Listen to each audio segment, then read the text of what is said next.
So what are the disadvantage?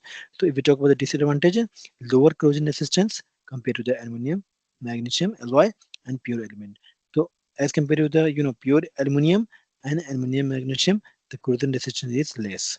So if we are having application part of where we have more corrosion chances, then we must not use that particular component alloy.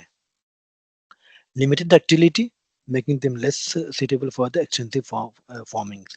So they are having the less ductile or they less ductility. So the material is less ductile, and that's why we cannot forming. Forming means we can heat and then we can hammer the material so that we can get a proper desired shape.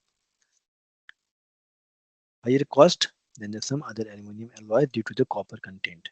So this is a main disadvantage because the cost always associated when we are designing any component, any parts. Okay, so here the cost is very high. Why? The aluminum is, though aluminum is a cheaper material, right?